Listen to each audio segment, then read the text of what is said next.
Ward पार्षद की हत्या का हुआ खुलासा। मामूली विवाद में गोली मारकर कर दी गई थी वार्ड पार्षद पंकज राय की हत्या। 20 अगस्त को सदर थाना क्षेत्र के दिघी में वार्ड पार्षद संजय राय की बाइक सवार अपराधियों ने गोली मारकर हत्या कर दी थी। हत्या के बाद अपराधियों की गिरफ्तारी के लिए वैशाली एसपी द्वारा एसआईटी का गठन किया गया, जिसके बाद पुलिस ने अपराधकर्मी आदर्श राज और अंकित कुमार को गिरफ्तार किया। इस संबंध में वैशाली एसपी हरिकिशोर राय ने बताया कि मृतक पंकज राय के पुत्र रौनक कुमार आदर्श राज की बहन को बहला फुसलाकर घुमाने के लिए बाहर ले गया था, जिसको लेकर पंकज राय और आदर्श राज में काफ़ी कहासुनी हुई।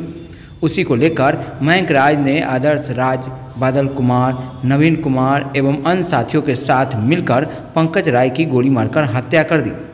इस घटना के बाद बादल और नवीन न्यायालय में आत्मसमर्पण पहले ही कर चुके हैं। वहीं पुलिस ने आदर्श राज और अंकित कुमार को गिरफ्तार किया है और अन्य अपराध कर्मियों की गिरफ्तारी के लिए पुलिस छापेमारी कर रही है। 20/8/24 को सदर थाना अंतर्गत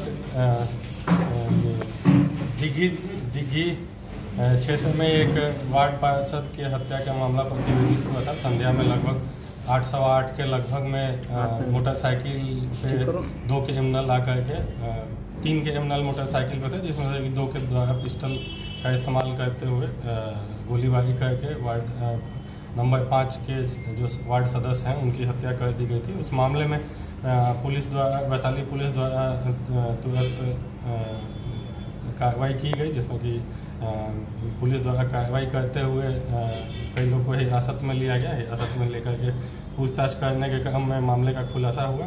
जो मृतक के परिजन हैं उनके द्वारा भी एक आवेदन दिया गया, जिसके आधार पर एफआईआर दर्ज किया गया। एफआईआर में भी उन लोगों ने कुछ लोगों का नाम दिया था और जो पकड़े गए अपराधकर्मी थे उनसे भी पूछताछ करने पर सिमिलर बात ही पता चली, जो कि उनके द्वारा एफआईआर में दर्ज करवाया गया था। तो मामले का पूरी तरह से खुलासा हुआ। खुलासा में यह ज्ञात हुआ है कि जो मृतक हैं उनसे एक मयंक उर्फ अंगू का लोकल लिंक क्रिमिनल है, उन्हीं के घर से मुश्किल 50-100 मीटर दूर उसका भी घर है। उससे इनका पूर्व का विवाद चल रहा था। एक बार दोनों में आपस में नोकझोंक भी हुई थी, जिसको लेकर के मार्च महीने में एफआईआर दर्ज किया गया था। दोनों तरफ से उसमें एफआईआर हुआ था। उसके बाद फिर एक और मामला प्रतिवेदित हुआ था, जिसमें कि मयंक उर्फ अंगू के ही गैंग के कुछ अन्य सदस्य हैं, जिसमें कि आदर्श आज है उसके परिवार के एक बच्ची को जो मृतक हैं उनके लड़के द्वारा बहला फुसला करके कहीं ले जाया गया था, जिसको लेकर के दोनों परिवार में आपस में विवाद हुआ था। तो मुख्य रूप से ये 2 कारण है जिसके चलते दोनों परिवार में भी और मयंक उर्फ अंगू का जो एक छोटा सा क्रिमिनल गैंग है उसके बीच में अदावत हुई थी। इसी को लेकर के यह घटना कायद करने की बात आई है। मयंक उर्फ अंगू का जो गैंग है उसके द्वारा यह घटना कायद की गई। मयंक उर्फ अंगू को पुलिस द्वारा घटना के पूर्व में ही 26/7 को गिरफ्तार करके अन्य मामले में जेल भेजा जा चुका था। उसके साथी 2 साथी हैं जो कि मुख्य रूप से फायरिंग की घटना को कायद किए थे, जिसमें कि एक बादल है और एक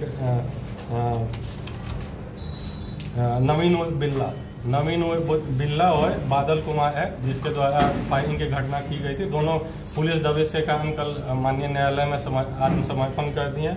2 जो हम लोग हिरासत में लिए थे कुछ लोगों को, उसमें से 2 जो लाइनर के तौर पे कार्य कर रहे थे। आदर्श है आज पिता धर्मेंद्र कुमार, अंकित कुमार पिता ललित है। इनको पुलिस द्वारा गिरफ्तार किया गया है, उन्हें जेल भेजा जाएगा। तो इस तरह से मामले का पूरी तरह से पटाक्षेप हुआ है। इसमें ज़्यादातर लोग जो घटना में शामिल थे उन्हें या तो गिरफ्तार कर लिया गया या वो ऑलरेडी कोर्ट में सरेंडर कर चुके हैं। एक अभियुक्त जो मेन जिससे अदावत थी वो पहले से ही 26 जुलाई को ही पुलिस पकड़ के जेल भेज चुकी थी। 1-2 और जो लाइनर का कार्य किए थे उन लोगों की गिरफ्तारी के लिए अभी मामला लंबित है, तो उसकी गिरफ्तारी हेतु प्रयास किया जाए। जो मृतक हैं उनकी छवि भी पूरी तरह से स्वच्छ नहीं है। उनके विरुद्ध भी 2 कांड पूरी से दर्ज है। एक माइनिंग का भी केस उनके विरुद्ध दर्ज है, जो वार्ड सदस्य थे। तो मुख्य रूप से एक तरह से लोकल जो अदावत थी उसी को लेकर के घटना को कायद किया गया है और मामला पूरी तरह से पुलिस द्वारा लगभग 3 दिन के अंदर ही मामले का पटाक्षेप कर दिया है। और जो मुख्य अपराधकर्मी थे वो सभी जेल में है। ये 2 लाइनर हैं मुख्य रूप से जो कि अभी गिरफ्तारी के लिए शेष हैं, उन्हें गिरफ्तारी कर दिया। लड़की पक्ष के कुछ लोग भी इसमें शामिल हैं क्या, लाइनर या इस तरीके से? हाँ, आदर्श आज जो है वो लड़की के भाई हैं, जिसके साथ जिसको जो मृतक हैं उनके बेटे द्वारा बैला फुसला कर ले जाया गया था। उनका